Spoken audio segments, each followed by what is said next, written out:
Hey, real estate investors, fund managers, syndicators, and capital raisers.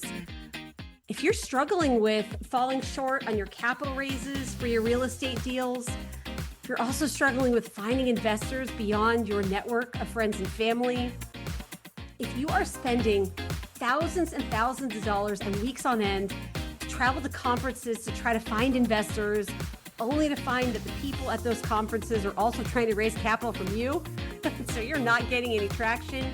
And if you're really struggling with predicting how much capital you can raise from a deal, because investors say they're going to wire to your deal and then they back out, and you are completely exhausted, hey, I've got you.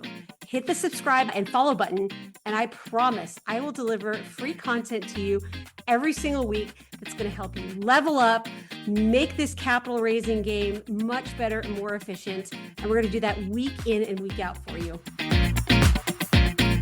Raising capital for real estate investing. Welcome to a coaching episode. I'm really excited for you all to join us today.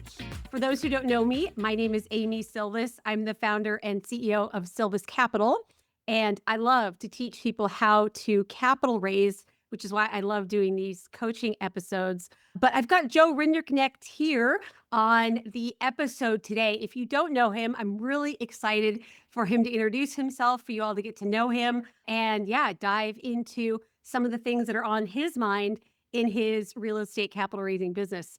Joe, welcome. Excited to have you. Yeah, thank you, Amy. I really appreciate you and your podcast. And I got to know you through Yona's LinkedIn challenge, and Oh, I really appreciate all of your tips and insights. It helped me a lot during that challenge. So I just need to be more consistent on a weekly basis posting. totally get So it. Totally get it. And shout out to Yona Weiss, the amazing connector in shout the out. real estate space. Could Yep. not admire Yona even more than I do. He's just fantastic. So, and look at the fruit that comes from that, right? We get to meet Yes. and have great connections here. But yeah, please tell folks a little bit about you if they don't know who you are, please. Yeah. So just a quick recap. So Render Connect, it's kind of funny because Render Connect actually means keeper of the herd in German. And so like my family have been ranchers pretty much since the beginning of time. So you can see I don't have my cowboy hat on, but it is sitting there. I grew up ranching in northern Utah. So that's a lot of like where my background is cattle ranching. And then my dad was also in construction. So I've done everything from, pour concrete to put the finishing touches on a house. So I've got pretty diverse, like blue collar background. And I was actually in blue collar work all the way up until 2018. I was driving semi at that time. So, come from, very blue collar family, but always had kind of an entrepreneurial bone growing up. And, of course, I started reading Rich Dad Poor Dad. That, my dad gave me that book, Yeah. and we've started little businesses here and there selling cows and whatnot. But I always wanted, I guess, more for myself. When I went to college at Utah State, and I ended up getting a bachelor in finance with a minor in entrepreneurship and real estate, which was not what my parents wanted me to do. They wanted me to be an x-ray tech because it's a safe, secure job that would always be in demand. But Mm, a life event happened that really changed my mind to wow. doing what I wanted to do, not what other people wanted to do, and stop being the people pleaser that I was. But anyways, I decided because like I'm the oldest of my siblings and I'm the oldest of all of my cousins on my dad's side. And, mentors from an early time was kind of told me like I could be more than just a blue collar guy ranching, driving semi, doing construction, what have you, right? So I'm like, okay, cool. I kind of got permission, if you will. I'm gonna go and, do real estate, and started a bunch of small businesses in college. They all failed. Like really, real estate's the one that's been the longest. I've been doing it for a little over a decade now. Bought my first duplex in 2016. That was a house hack. And that really set my wife and I up for success because we were able to, buy a fourplex with equity and then, go from duplex, fourplex to, now like the last day we bought was 292 units. And Wow. so, I mentioned that I'm like the oldest because it's like I wanted to show my siblings and my cousins that you don't have to follow in the footsteps or even follow tradition. It's like you can still be an amazing human being and still, you know, make the family name proud by going and being and doing your own thing. Right. So broke a lot of like traditional, I can't think of the term, but real estate's been multifamily. I got lucky from the very beginning because I've only ever done multifamily. I've never even done single family. Like I bought my first single family house last year, and it's the house that I live in. We Nice. bought it seller financing, which was even better. So I guess to give a quick snapshot of my multifamily journey. So started in 16, bought a duplex, fourplex in 17. And then I started realizing the power of larger multifamily.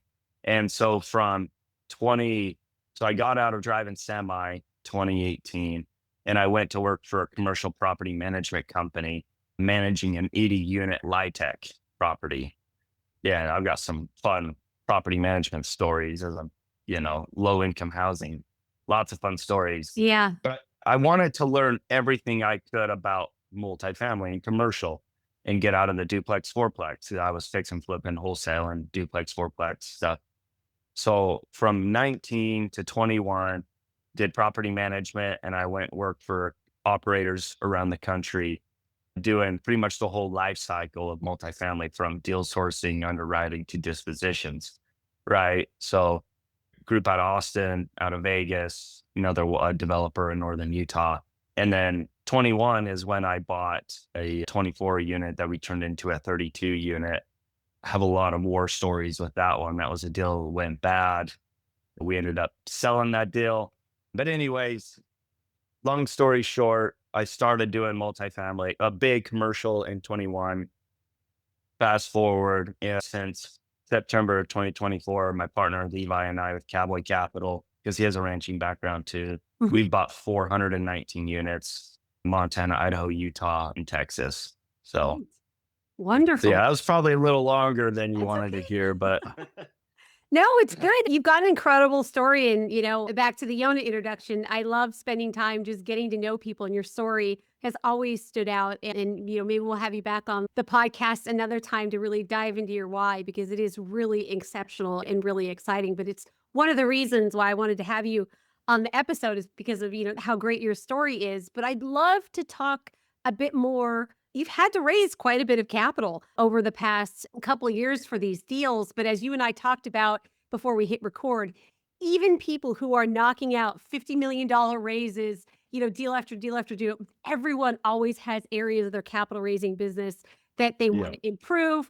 Maybe it's not going bad, but they just want to get to the next level. So I'd love to talk a little bit about your capital raising business and dive into questions that you have. But first and foremost, of our 4 phases of capital raising framework, where do you find yourself? What kind of feels accurate for where you are today? Yeah, as I jumped into that, I do feel like I'm in a way between the phase two pipeline purgatory and the bottleneck breakpoint.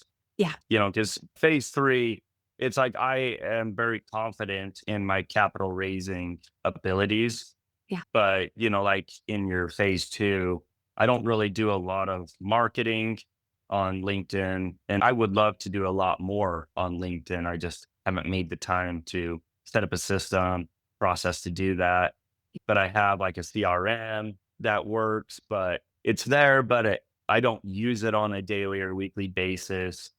And I think, like it says here in Pipeline Purgatory, like we've raised a lot of money from family and friends and like really close relationships, right? And so we don't have a ton of like brand new leads coming in every day. A Yeah. lot of like those new leads are coming in from like referrals, Nice. right? Or a lot of like any new relationship, it really has come from referral sources. So we're not doing a ton of like cold marketing or cold outreach, you know? So Makes sense. yeah. Great. Okay. Well, that's wonderful. I mean, obviously, your success is breeding further success. There's nothing more encouraging, right, than someone saying, "Hey, Joe, I love what you're doing. I want to introduce people that I trust to you so that they can benefit from what you're doing as well and Right. join the movement, right? So that's incredible. Definitely nothing wrong with that. And I know a few people that say, "Hey, this business is feeding on itself in terms of referrals. That's all I really need." And I haven't really run into a point where, oh my gosh, my existing network of people have run out of capital. They're tapped out. And goodness, I struggled to get a deal across the finish line because I didn't have enough capital. So that may never be, something that you encounter. We see it often, but it may not be you. So congrats on all your success there. Well, thanks. I appreciate it. And, Yeah. to what you're saying, like it may not be me, but I think the but is like the hope for the best, prepare for the worst. We want to be ready in the case that those funds dry up, right? Yes. Because Yes. a Yeah. lot of the inevitable things that we never thought would happen have happened. And, if we want to keep lights on and food on the table for our families, like we have to look at the worst case scenario and be ready to take that on You're if it does wise. happen. Yeah. You're very wise, and sadly, people usually don't find out when their friends and family are tapped out until they get to the closing table and realize that they don't have enough money, and they went, "Well, wait a minute, what happened?" And the common scenario is people just didn't realize that they made that hidden switch from friends and family being tapped out to needing to get stranger capital, and we don't want folks to fail, lose some earnest money, or lose their reputation by not being able to close. So anyway, but Yeah. I digress. But thank you for sharing where you are. What is on your mind in terms of capital raising questions, anything in your business that you want to talk through? Would love to add value to you and of course to our listeners. Yeah. I think a really good question probably stems from what we were just talking about, right?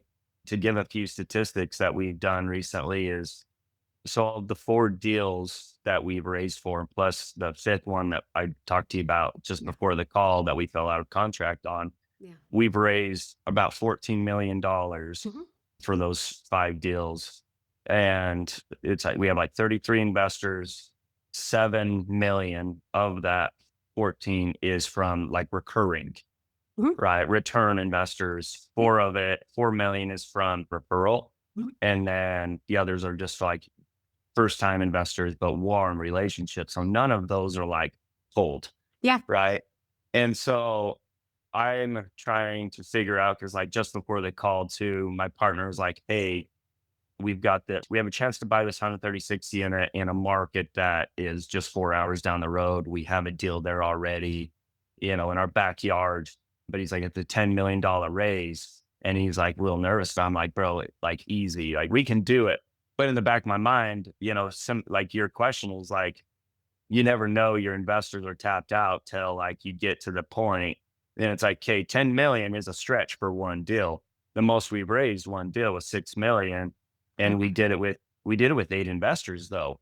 Uh, That was the last one that we bought Yeah. last September, because we had a $2.5 million fund of funds check come in and a million one 1031 check come in. And so we had some like really big checks, Yes. right? Yes. And so it's like, okay, if I want to replicate that, for a 10 million and maybe it's, a dozen investors, I need to start drumming up new business and new investors, new family offices or fund of fund managers. Cause like I'm a fund of fund, I have another business where I'm a fund of funds too. But a lot of those fund of funds, if you don't have kind of like that pre-existing relationship, they're not really looking at multifamily. A lot of them are pregnant in multifamily right now, from what I've seen. And so I'm in the middle of right now, like trying to figure out how can I drum up new investors and start really building a relationship with them. Because I think what has helped us raise capital is we've always said, if you want to invest with us, great. If not, it's fine. There'll be another deal. I learned early on that like if you come at somebody and say, Amy, I need 100, you've told me you'll invest 100K. I need 100K from you for this deal, kind of the scarcity mindset. You're going to say no because you're Yes. like, there's some red lights. I don't know what they are, but there's some red lights. Yep. I'm not going to be forced. And so that's why we always like focus on the relationship first. Mhm. And I mean, that's how I know I got the 2.5 and the 1.1. Those were both first time checks, but I've had a relation for 8 years with both of those people, Right. right? First check, 8 years, Yeah. right? So it's like, I think I could still get the 10 million, but what about, when I need to raise 20 million or 50 million, or when I get to the 100 million AUM? So I'm just trying to figure out right now, and maybe that's something we could discuss is like, and I'm willing to like kind of break what I feel is the best way to raise capital Uh-huh. and kill those sacred cows, if you will, like the tried and true ways of raising capital, to like come up with new systems, new ways to raise capital, to build relationships. Because I think the fact of the matter is, like, most of the time, people, Amy, right, you and I have our first conversation. You say, okay, I could do 1 million for this. It may not be this still, it may not be the next still, it might be a year or two down the road, right? So it's like Right. trying to build more of those right Yeah. now. So Yeah. So let me just make sure I'm clear. Your question is how to find new investors? I just want to make sure I'm answering the right yeah, I question. guess Okay. in a simple form, yeah, Yeah. how to Okay. find new investors to just start building relationships. Yeah. I love the fact that you're relationship oriented and you understand that when you chase capital, it runs away. I wish more people understood that. And I really want to make sure to underline that for people that are listening, because as you so eloquently demonstrated, these relationships take time. And I don't know, you mentioned sacred Yeah. cows. I don't know if that's one of your sacred cows, but it sounds like it might It be. used to be. Okay. Used to be. Okay. Where- Yeah, relationships are incredibly important. And I'll tell you, and my statistic, 80% of all capital I've ever raised for my deals has been complete strangers off of LinkedIn. But it It's wasn't crazy. because I chased them. It wasn't because, they just wired after seeing one thing that I posted. It's that building relationship. But how do we do that authentically and at scale? And so, to your point, though, there are several different ways we can get a capital raise done, right? We can partner with family offices. Some people like that. Other people get really afraid of single check writers because let me tell you, several people that I know have had those big check writers Yep. back out last minute. And Yep. all of a sudden they're left at the altar in really, really big trouble with a lot of money on the line. So there are pluses Yep. and minuses to all of this, but that's one option. You said the fund of funds model. That's always another option too. Some of those people want to negotiate, take some piece of the pie. For some people, that's fine. For other people, it's not quite what they want. And then there's high net worth individuals and kind of the retail investors side. So there are lots of different strategies. But if you're looking on the retail side, one of the most effective, well, let me back up. There's two ways we can go about doing this. One of them is a one-to-one, right? You obviously have a broad network. You can go out, you can join local clubs where high net worth folks exist. You can go to Yep. conferences where high net worth folks are hanging out. Where I struggle, and it doesn't have to be everyone's struggle, but where I struggle is it's pretty inefficient. I have to travel, I have to blow That's dry my true. hair, paint my face, Yeah. all the things. And then I don't know who I'm talking to, right? So it may be someone that's interested in something like this, but maybe they don't have the capacity. Maybe they're not actually a high net worth individual. And I can't just kind of screen them, in person. Not yet. Maybe we're going there one day, but I don't always know who I'm talking to. And if I'm talking one on one, that can be a half hour or 20 minutes and then replicate that over here. It doesn't mean that it can't work, but we talk about diversification in the alternative asset space. Maybe a diversification of where you pull in different investors can be Yeah. helpful too.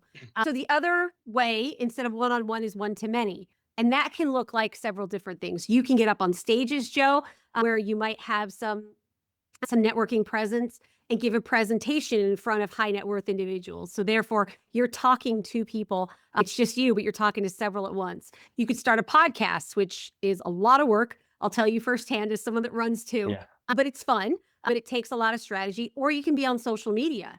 And the social media I found, again, just my personal bias, to be wildly efficient and effective, especially something like LinkedIn, where you're able to know who you're talking to because everyone uses their real name for the most part, and then they can build trust with you. And obviously, depending upon your content and all of that, there's ways to make that efficient and have the right messages. So I don't know Yeah. if that's kind of where you wanted to go, but that's really the framework I found that really helps my students that think through all of this of, hey, I want more capital. I want to diversify where it's coming from. What's kind of the best way I can think through this and figure out what works best for me? Yeah.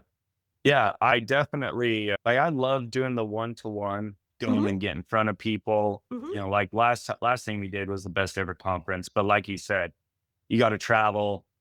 I mean, I don't I mean, I guess I do have to do my hair, so I shave my head, whatnot. But It's a little less time. I love a it. little less, I a little love it. less. Yeah, and I you're don't not know. painting your face, so that saves some Yeah. time too. Yeah. I mean, I thrive in front of people, but Yes. it's like, got kids at home, got our business that we have to run, Yeah. properties that still have to run. So it's like, you're taking time away, right, from those things. Yeah. So the one to many is definitely more of the approach. Could we talk about LinkedIn? Yeah. The thing about LinkedIn and maybe even Instagram that I don't know how to, I guess, be genuine on Yes. there is I don't want to be the guy on LinkedIn that's like I see a lot of real estate people out there that are just kind of spitting out the roughly the same stuff. Yeah. I bought, you may know who I'm talking about, but all I see on the post, like I bought this $18 million property, did X, Y, and Z. And I don't know. It just seems like sometimes people's comments on posts like that just are just to like get comments. Yeah. And I've always been like somebody who wants to be like very genuine. I want to be real. I want to be raw. So like a lot of my content is extremely raw. Like, I don't really like using GPT to write it because it just doesn't follow my voice Yeah. of being real and raw. And so I haven't really done a lot of LinkedIn because I don't know I don't know like what to talk about. Like Yeah. one of the best posts on LinkedIn on Jonas Challenge was like kind of a before and after, like what we did at one of our properties, Yeah. and which was great. But like, how do I do that multiple times a week?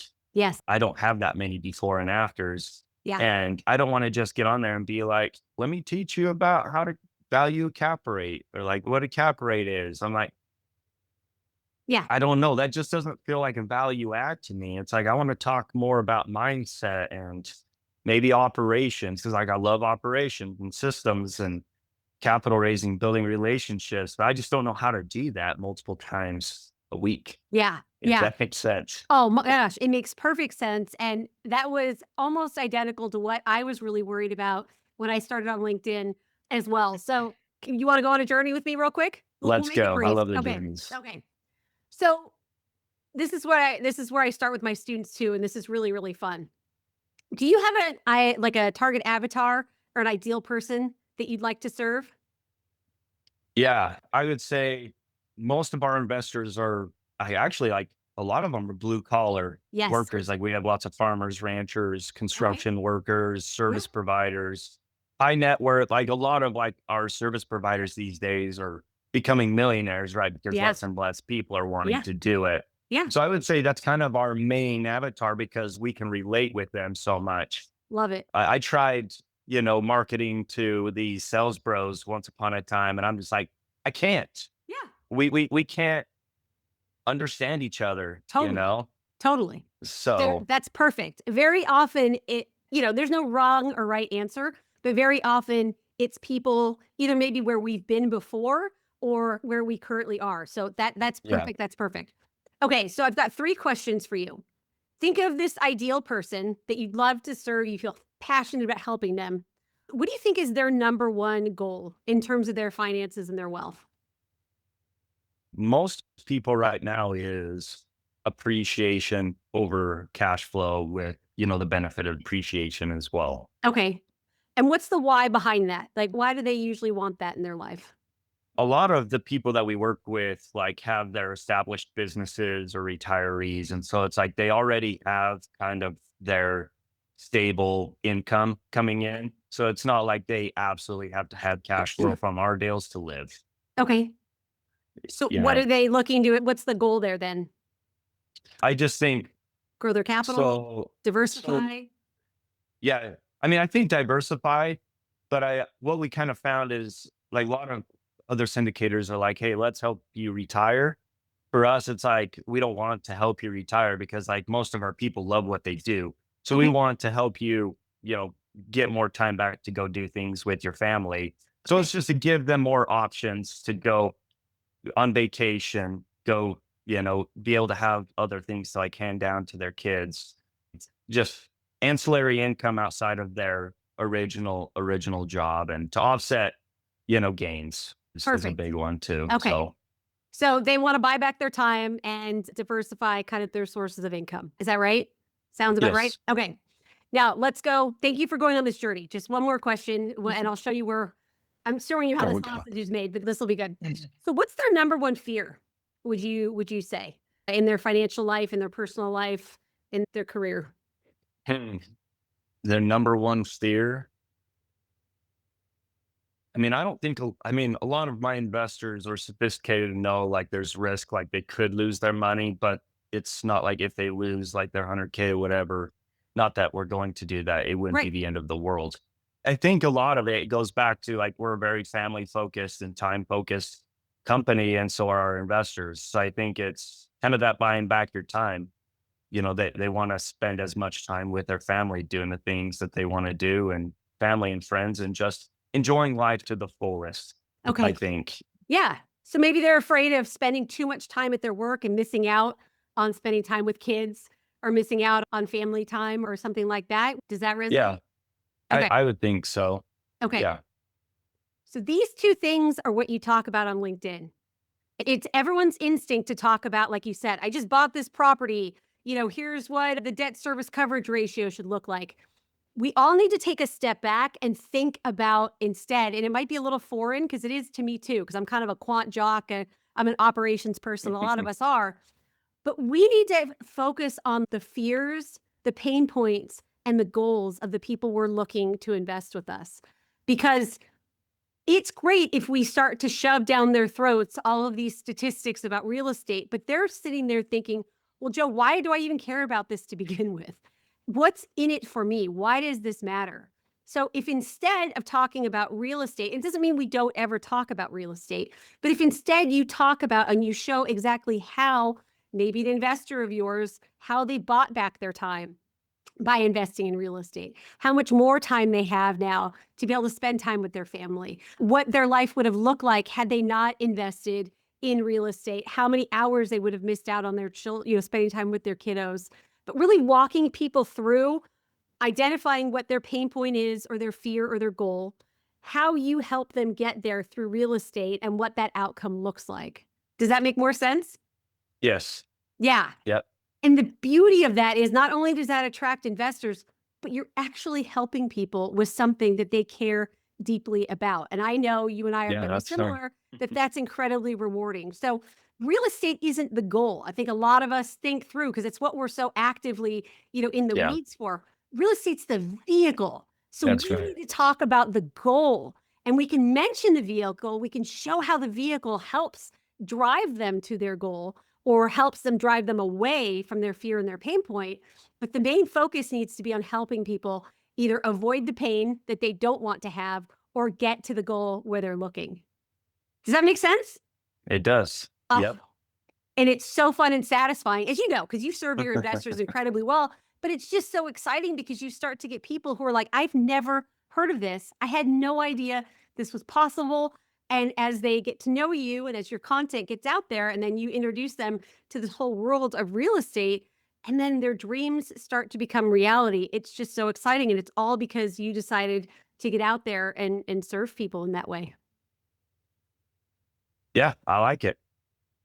Is there Yeah, anything I'll there go. you want to pull on more that doesn't make sense or you'd like more clarification on? No, I think it's just a matter of like really understanding the fear, pain points, and goals, Yes. and then can then use like Claude or GPT to like create a whole content calendar.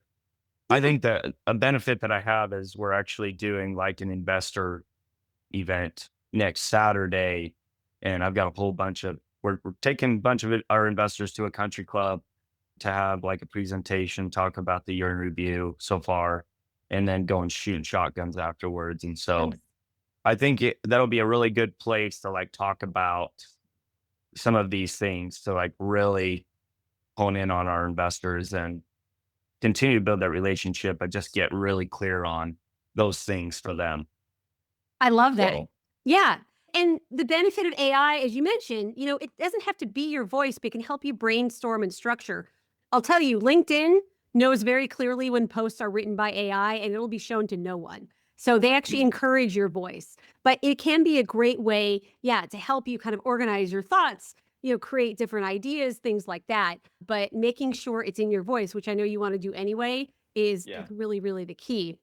And then the other thing I'll just add, the benefit also of posting on social media isn't just finding new investors, but it's nurturing the ones you already have. Because For sure. how can you Yeah. stay in front of these amazing people? You're going to go out, you're going to go to the country club, you're going to, go shooting, all of these things. What if they constantly had kind of reminders and echoes of these great ways that you can help them address their pain points and, serve the goals that they want to have? If that's passively just being, sorted to them on LinkedIn or on social media when they're not in person with you.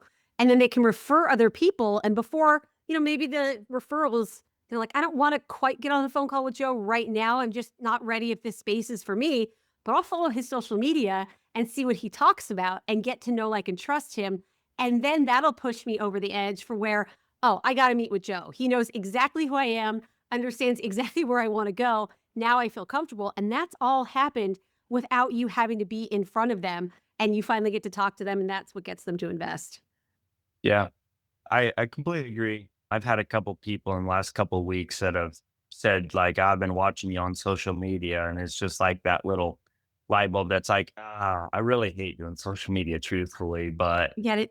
I don't like talking about myself, I guess. Yeah. But I Yeah. guess I just talk to them, not about myself. Yeah, talk about the That vehicle, talk about yeah, their goals and their destination. Yeah, you're just the helper, you're just the guide.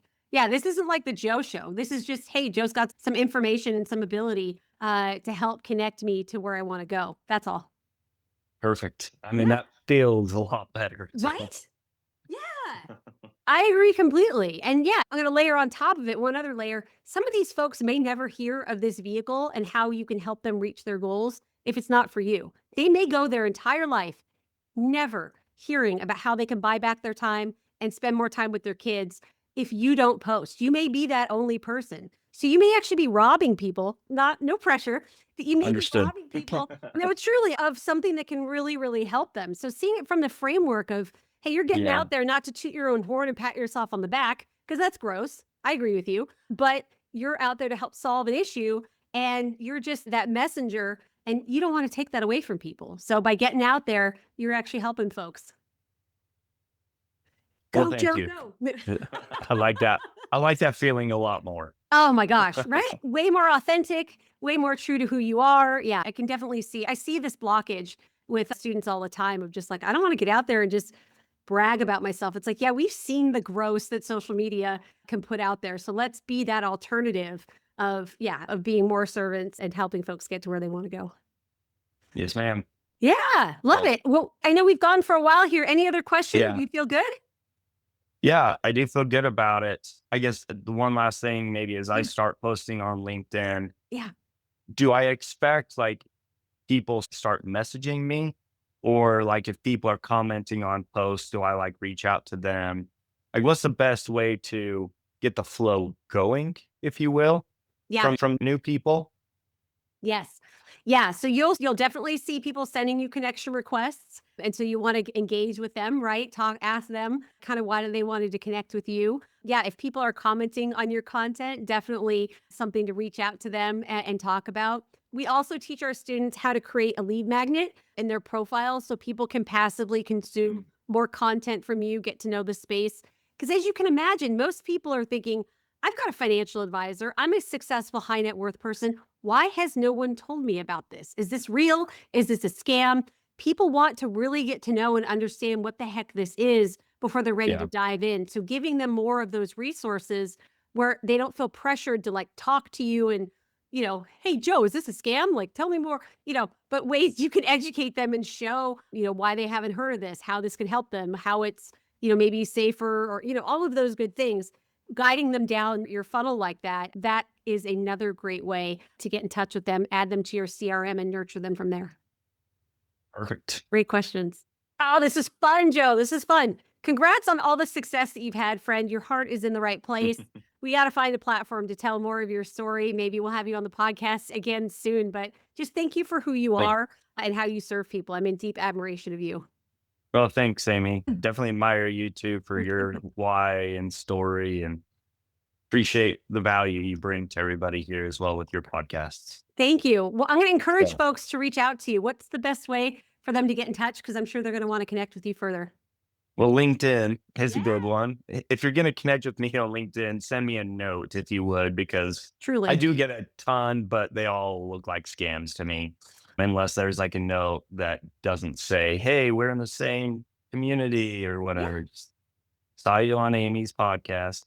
Nice. Or email me, joe@calvarycapital.us. So those are Fantastic. probably the best. We'll put both of those in the show notes. I know a lot of people listen to the podcast while they're multitasking, so I don't want anyone writing stuff down frantically. It'll be in the show notes. Reach out to Joe. Joe, my friend, thanks to you. Thank you so much again.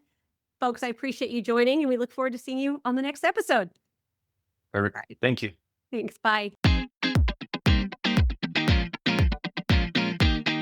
Hey, real estate investors, fund managers, capital raisers, syndicators.